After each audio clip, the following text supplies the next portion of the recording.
바람기가 굉장히 많은 남자가 하나님 앞에 이렇게 기도했습니다. 하나님, 이 여자와 결혼하게 해주시면 제가 절대 바람피지 아니하고 한 여자만 사랑하겠습니다. 만약 제가 이것을 지키지 아니하면 저를 즉시 죽여도 됩니다. 즉시 데려가셔도 됩니다. 라고 기도를 했습니다. 하나님 이 남자의 기도에 응답했고, 이 남자는 정말 자기가 첫눈에 반했던 그 여자와 결혼을 했습니다.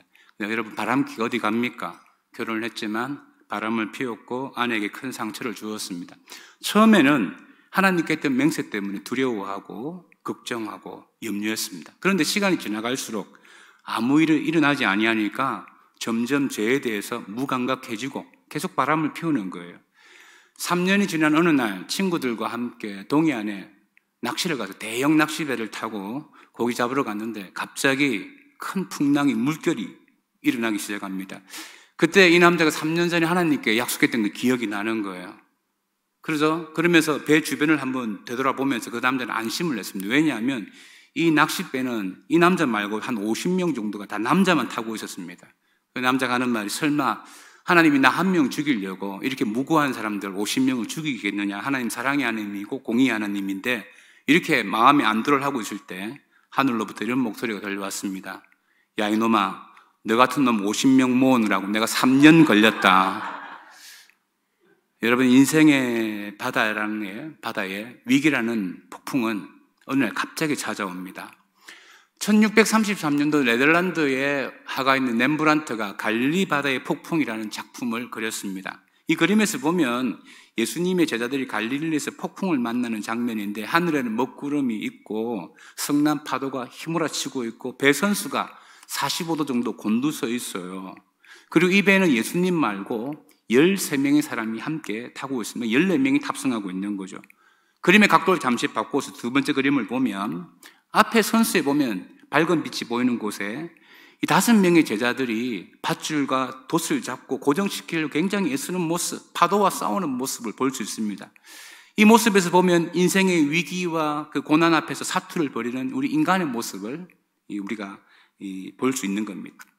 그리고 그림을 좀 시각을 바꿔 세 번째 그림을 보면, 배 후미에 가보면 하늘은 시커멓고 검푸른 파도를 배경으로 예수님을 주변으로 7사람이 서 있어요.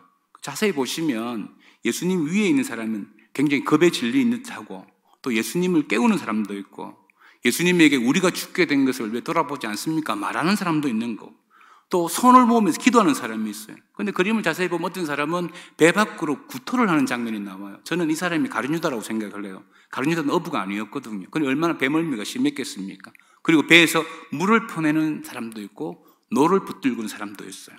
그런데 여기 보면 12명의 제자 말고 한 명이 더 있습니다. 그림 네 번째 장면을 보면, 이 그림에 보면 한 남자가 머리에 모자를 썼는데 손으로 이렇게 탁 자기 모자를 잡고 정면을 주시하는 장면이 나옵니다. 여러분, 이 사람이 바로 렘브란트입니다. 렘브란트는 자신이 그려놓은 모든 성화에 자신의 얼굴을 딱 그려놓았어요. 여러분, 그래서 이 보면 렘브란트가 정면을 딱 주시하면서 화가의 의도가 있는 거죠. 두 가지 메시지를 던지고 있습니다. 당신은 지금 제자들이 이렇게 풍랑을 겪고 있는 것처럼 인생에 어떤 풍랑을 겪고 있느냐라는 질문을 먼저 하고 있습니다. 여러분, 인생에는 다 위기가 있습니다. 건강한 사람에게 갑자기 질병이 찾아오기도 하고, 사업이 튼튼했는데 그 사업에 먹구름이 일어나기도 하고, 또 인간관계에서 어려움이 생기기도 하고, 물질적으로 또 풍랑이 일어날 때도 있습니다. 어제 후배 목사가 저에게 전화와서 목회적 조언을 얻고 싶다는 겁니다. 뭐냐 물었더니, 그 교회 권사님이 신앙생활을 참 잘하시는데 남편을 어렵게 전도했대요. 남편이 이제 교회에 나와 신앙생활을 하는데, 이번에 연천으로 캠핑을 갔다가 그 한탄강에 들어가서 물고기 잡는다고 어항이라는 걸 사용해서 물고기를 잡다가 물에 휩쓸려 또 내려가 버린 거예요. 실종되어졌습니다. 아직 찾지 못했는데, 이 권사님 굉장히 신앙생활 잘하시는 분이고, 또 남편은 겨우 전도해서 교회 데려왔는데, 이 갑자기 날벼락 같은 일이 발생했는데 권사님에게 어떻게 건면해야 될지 모르겠다. 그래서 목회적 조언을 구한다고 전화가 왔어요. 저희 교회가 미얀마 양고원에 주산은혜의 교회를 건축했지 않습니까? 그 교회를 정말 잘 섬겼던 쿱이라는 전도사님이 코비드19에 감염되어서 이번 주에 소천하셨고, 목요일 날 장례를 제가 치른 줄 알고 있습니다. 여러분, 우리 인생에 큰 풍랑이 갑자기 찾아왔을 때, 인생의 이 바다에 큰 위기가 있을 때 그때 우리가 어떻게 반응해야 될 것인가에 대해서 오늘 보여주는 말씀이 오늘 본문 말씀인데, 예수님이 오늘 이 사건을 통해서 제자들과 저희들에게 가르치고 싶은 말씀이 뭐냐? 첫 번째는 예수님을 믿어도 위기가 있다는 겁니다. 우리가 신앙생활을 해도 인생에 풍랑이 있다는 거예요.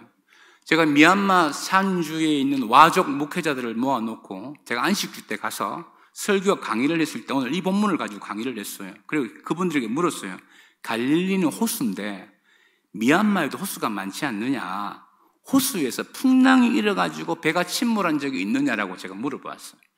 미얀마에 그런 일이 없다는 거예요.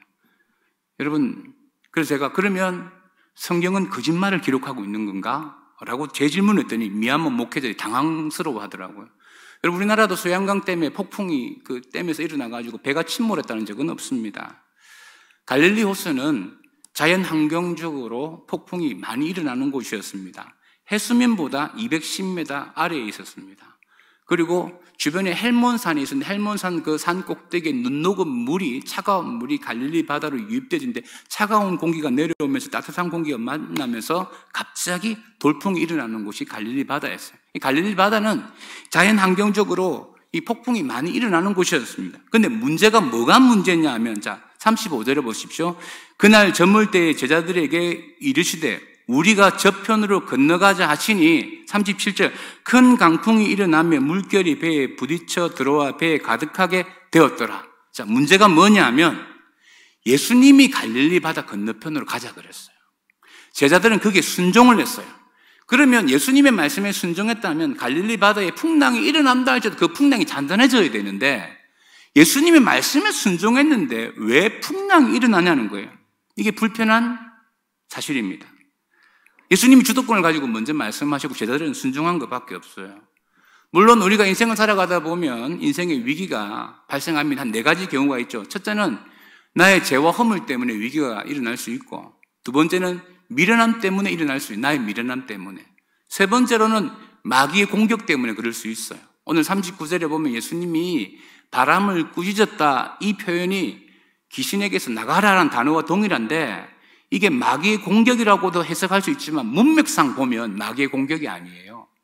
그리고 네 번째로는 말씀에 순종했는데 어려움이 발생할 수 있다는 것입니다.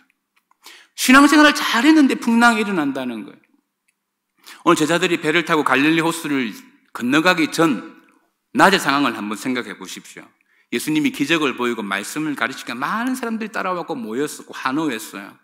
제자들이 어떤 마음이 들었겠어요? 야, 우리 예수님 제자 되길 참 잘했다. 뿌듯하다. 하는 일마다 사람이 모이고 승승장구 부흥한다는 거예요. 그리고 강 건너편으로 가면 더 많은 사람이 우리를 환영할 것이라는 기대가 있었어요. 그 예수님이 보십시오. 하루 종일 말씀을 전했단 말입니다. 같이 함께 사역을 해서 얼마나 피곤하겠어요. 그런데 그날 밤에 노를 저어서 갈릴리 바닷가로 건너가자 그랬을 때 이 제자들이 기대감이 없으면 이게 좋은 일이 아니면 할 수 없는 일이에요. 예수님도 피곤해서 주무시는 그런 형편인데 제자들이 얼마나 그 사역에 열매가 있고 기대가 되었으면 밤에 노를 저어서 갈릴리 바다를 건너가자 그랬을까요? 여러분, 좋은 날 믿음을 알 수 없습니다. 우리의 믿음은 흔들려 봐야지만 믿음을 알 수 있습니다. 복음서는 군중과 제자를 다 구분합니다. 읽어보면 여러분, 군중은 뭐냐면 자신의 필요에 의해서 예수를 쫓는 사람이 군중이었어요.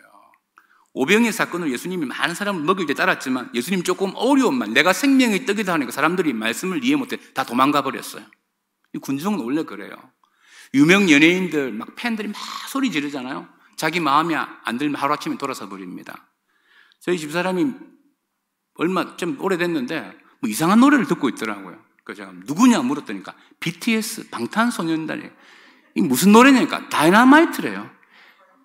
남편보다 BTS를 너무 좋아하는 것 같아서 제가 다이너마이트를 저희 집사람에게 던지고 싶었는데 뭐 또 요즘은 내가 무슨 노래가 유행이냐니까 막 버터래요. 이게 버터가 먹는 버터인지 무슨 버터인지 모르지만 보십시오.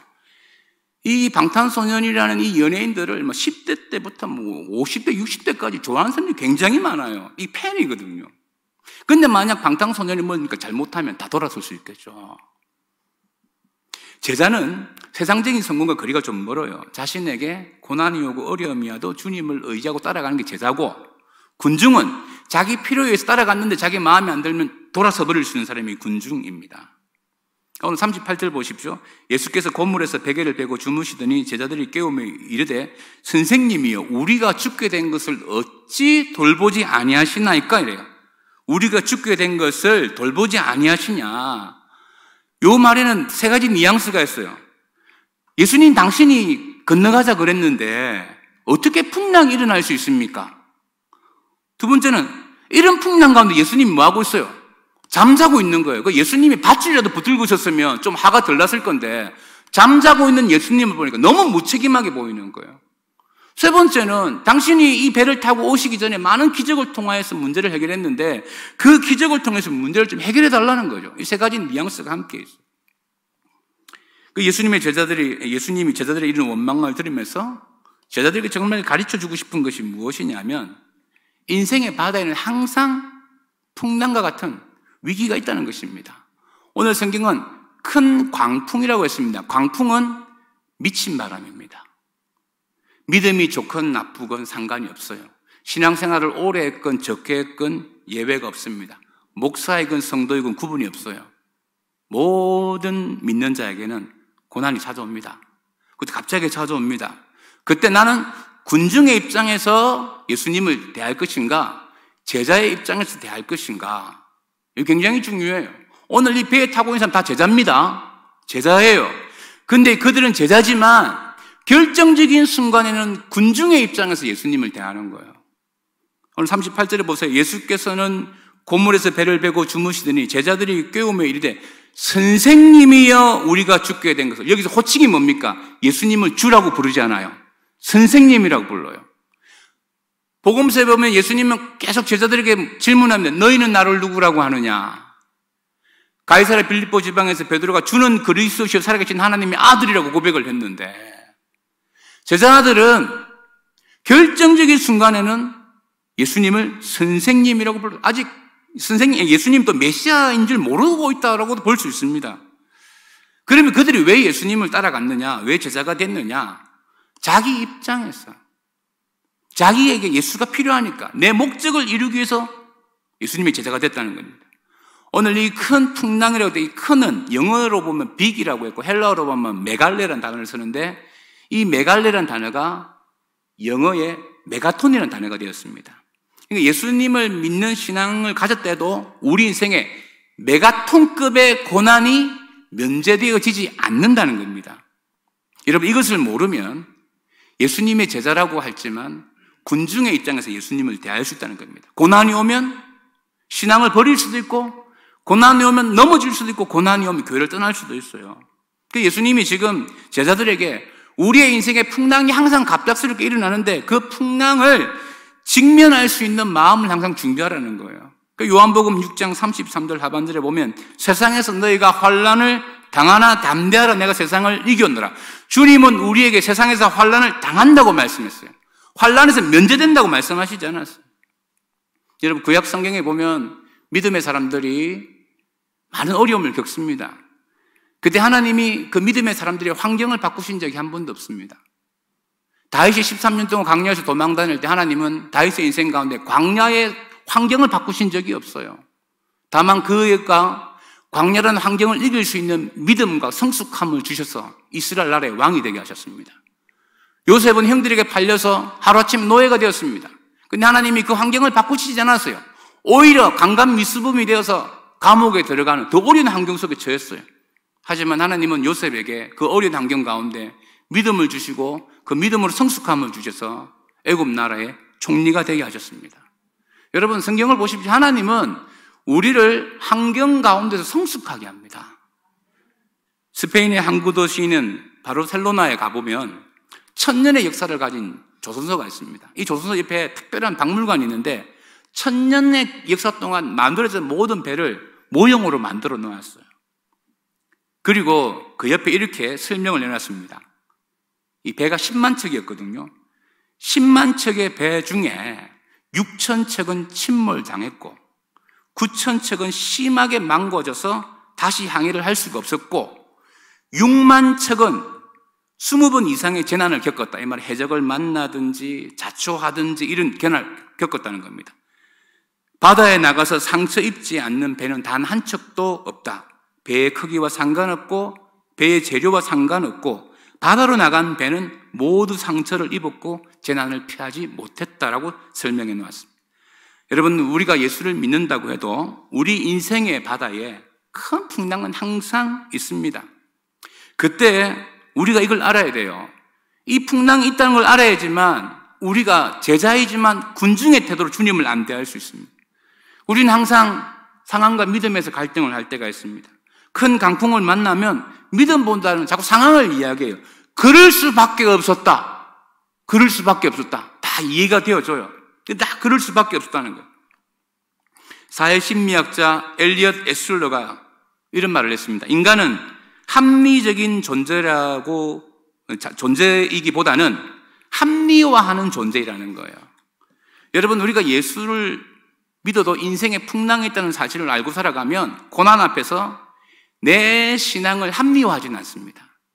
그런데 예수를 믿어도 고난이 없다고 생각하면, 풍랑이 없다고 생각하면 항상 합리화할 수 있어요. 풍랑 때문에 그랬다는 것입니다.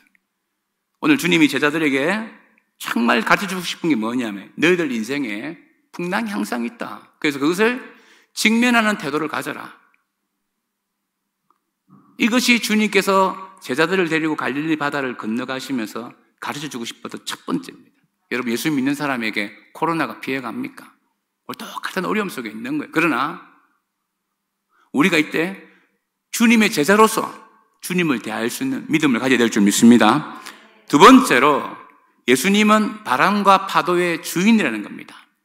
오늘 38절과 39절에 보면 예수께서는 곤물에서 베개를 베고 주무시던 제자들이 깨우며 이르되 선생님이 우리가 죽게 된 것을 돌보지 아니하시나이까 하니 예수께서 깨어 바람을 꾸짖으시며 바다들어 이르시되 잠잠하라 고요하라 하시니 바람이 그치고 아주 잔잔하여지더라 했습니다.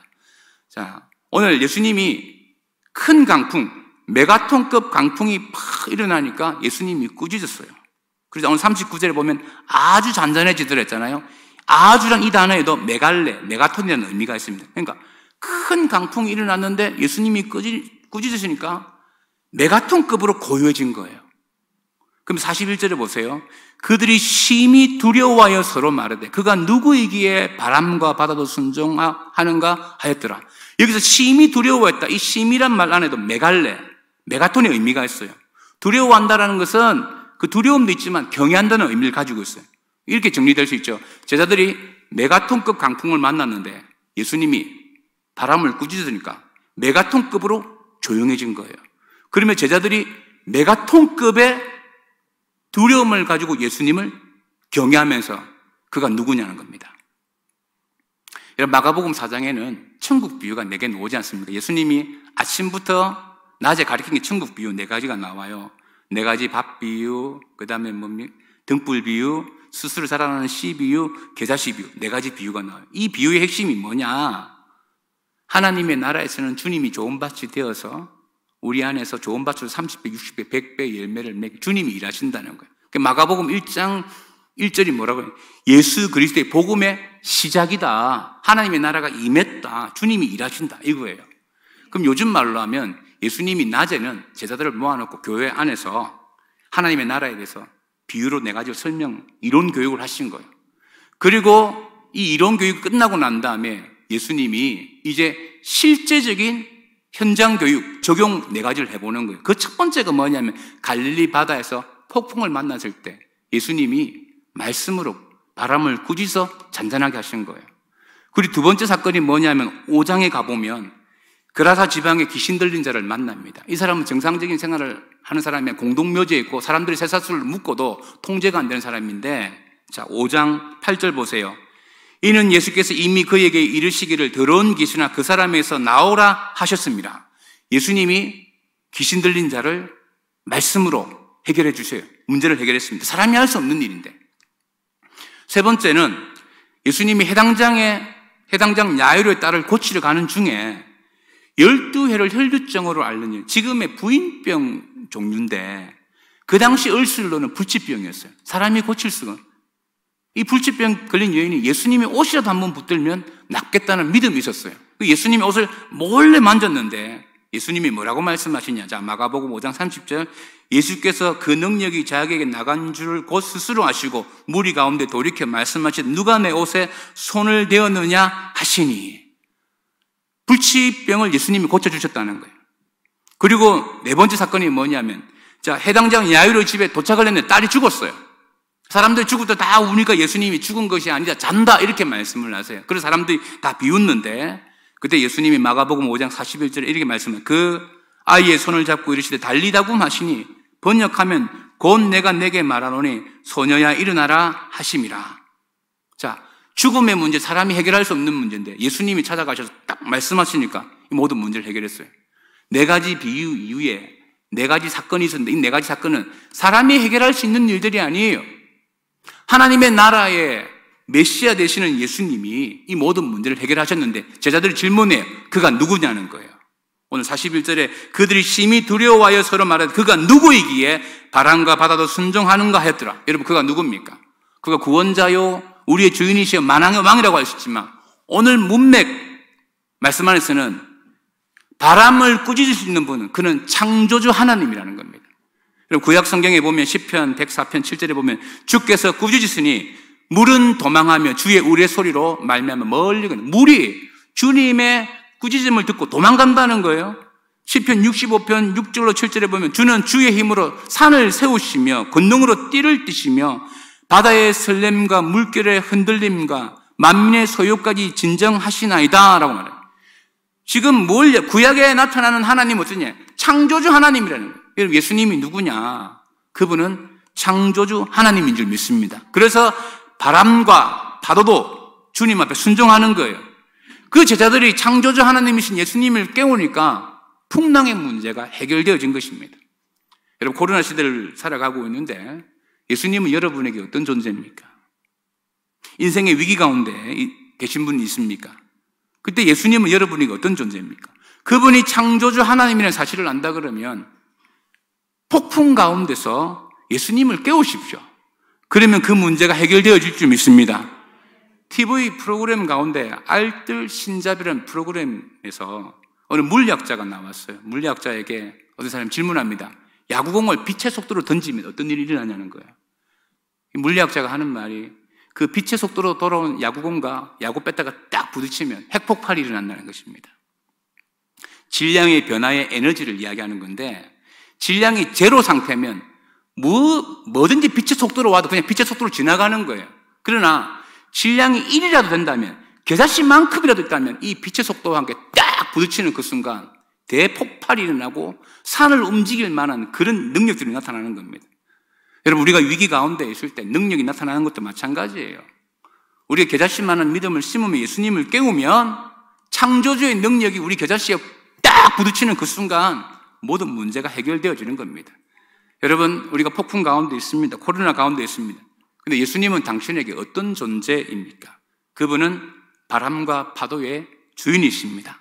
이게 하나님의 나라의 비밀이에요. 오늘 천국을 설명하면서 이 천국의 이 메시아이신 예수님이 창조주라는 거예요. 바람도 잠잠케 하고 귀신도 쫓아내고 불치병도 고치고 죽음의 문제도 해결하시는 분이 바로 우리 예수님이라는 거예요. 여러분, 폭풍 가운데 있습니까? 그 예수님을 깨우시기를 축원합니다. 그리고 마지막 세 번째로 예수님의 임재를 경험하며 믿으라는 겁니다. 자, 오늘 제자들이 예수님을 깨웠습니다. 강풍의 문제가 해결되어졌어요. 위기의 문제가 해결되어졌습니다. 여러분, 여기서 예수님을 깨운다는 것은 뭐 기도를 했다, 문제를 가지고 주님 앞에 나왔다, 예배했다, 뭐 이렇게 다 적용을 할 수 있습니다. 그럼 문제가 해결되었으면 끝나야 되잖아요. 근데 오늘 40절에 보세요. 이에 제자들에게 이르시되 어찌하여 이렇게 무서워하느냐? 너희가 어찌 믿음이 없느냐 하시고, 오늘 예수님이 두 가지로 책망하는 것 같아요. 왜 무서워하느냐? 그리고 두 번째, 왜 믿음이 없느냐? 이렇게 책망하시는 것 같지만 뉘앙스를 보시면 이런 거예요. 이렇게 무서워하느냐? 이 말이 뭐냐면 너희들이 이렇게 무서워하는 거 보니까 참 믿음이 없는 것 같다. 겨자씨만한 믿음이 있다 그러면 세상 사람들처럼 너무 두려워하는 거 아니냐? 너희들이 겨자씨를 심었다 그러면 그렇게 믿음 없는 사람처럼 두려워하면 되겠느냐? 이래 말씀하는 거예요. 여러분, 우리는 인생의 큰 풍랑을 만나면 우리의 상황 가운데 너무 쉽게 좌절하고 절망하고 반복해서 믿음 없는 사람들하고 비슷하게 두려워합니다. 예수님이 문제를 해결하시고 그건 끝내시면 되는데 왜 제자들에게 이 말씀을 하시냐? 더 큰 믿음을 요구하세요. 사실 어부였던 제자들이 주님을 깨울 정도의 풍랑이면 이건 절망적인 거, 공포예요. 어떻게 주님을 깨우는 것은 두려움이 있는 인간의 입장에서 당연한 거예요. 근데 제자들이 주님을 깨울 때 그들의 태도가 뭐냐면 예수님이 어떤 분인지, 그 창조주 하나님이 나와 함께하고 계신다는 걸 놓쳤다는 겁니다. 우리가 인생에 풍랑이 있으면 주님을 깨우면 문제가 해결되어져요. 제가 저희 집사람하고 이 말씀 나눌 때에서 내가 만약 그 배에 타고 있어도 나는 주님을 깨우지 않겠다는 거예요. 아니, 그 풍랑을 만났지만 이 배가 갈릴리 바다를 건너가지 않느냐. 이게 약간 하이퍼 칼비니즘으로 갈 수 있는, 잘못되면 교만해질 수 있어요. 이런 거죠. 저 사람을 주님이 선택했으면 우리가 전도 안 해도 하나님이 예수 믿게 하겠지. 이렇게 하면서 우리의 신앙이 굉장히 교만해질 수 있어요. 무책임해질 수 있어요. 제가 이 말을 하는 이유가 뭐냐면, 여러분, 만약 내가 타고 있는 이 배에 예수님이 피곤해서 주무시고 계신데 내가 안 깨워가지고 배가 침몰했어요. 그러면 나만 물 먹겠습니까? 이 배에서 나만 물 먹어요? 주님도 물 먹어요. 제가 건축하면서도 항상 제 마음이 가지고 있는 게 있어요. 이게 잘못되면 저만 물 먹는 거 아니에요. 주님도 물 먹고 교회 이름의 영광도 물 먹어요. 주님이 이 모든 일을 하시는 거예요. 물론 그렇다고 해서 뭐 주님 깨우지 말아야 된다 이런 건 아니에요. 우리가 그만큼 주님에 대한 신뢰가 분명해야 돼요. 풍랑의 크기보다 신뢰가 크면 이 풍랑은 별로 문제가 되어지지 않습니다. 물론 신뢰라는 것이 하루아침에 생기지 않습니다. 믿는다고 하지만 신뢰 못하는 경우가 얼마나 많습니까? 세상의 모든 배는 침몰해도, 타이타닉도 침몰했잖아요. 천여항해 때. 뭐라 말했어요? 하나님도 침몰시키지 못했는데 천여항해 때 침몰했어요. 세상의 모든 배는 침몰해도 피곤하신 예수님이지만, 주무시는 예수님이지만 그 예수님이 내 인생의 배에 타고 있으면 절대 침몰하지 않습니다. 할렐루야. 이건 믿어야 돼요. 요즘 칼라 벽돌 때문에 뭐 이런 제안하시는 분들 많나요? 그래서 제가 너무 칼라 벽돌 제안 금액이 많이 들어오기에 야, 이래요, 이거 지을 수 있겠냐 이렇게 이야기했더니 제안하신 분 저보고 이렇게 말하더라고요. 예수님의 소생들이 뭘 걱정하냐는 거예요. 저는 예수님의 소생이라는 걸 이번 처음 들었습니다. 세상 사람들도 당신이 믿고 있는 그 예수님이, 하나님이 책임진다는 거예요. 제가 참 속으로 목사보다 더 믿음이 좋다 이런 생각이 들었는데, 여러분, 주님이 우리에게 요구한 더 큰 믿음이 뭐냐면 이 풍랑 가운데 창조주인 내가 너희와 함께한다, 그 영적인 임재를 이야기하는 겁니다.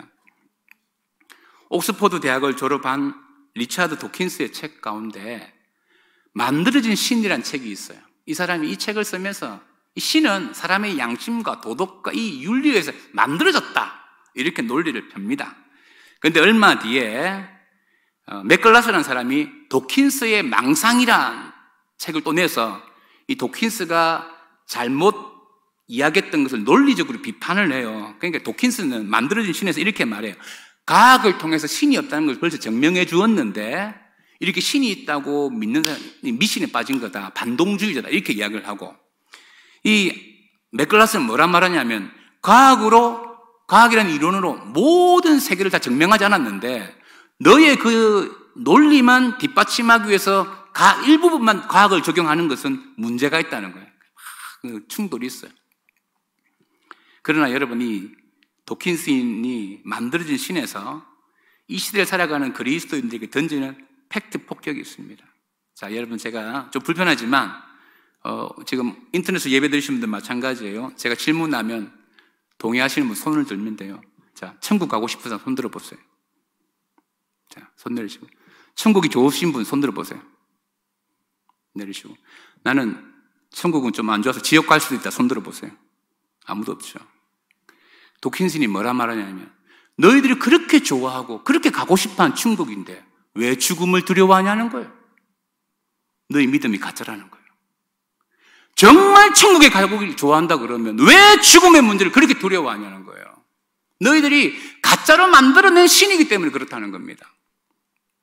니체도 같은 원리에서 신은 죽었다고 이야기를 했지만, 여러분, 천일염이라는 소금은 이 한가마니를 바닷물에 팍 빠뜨리면 싹 다 녹아버립니다.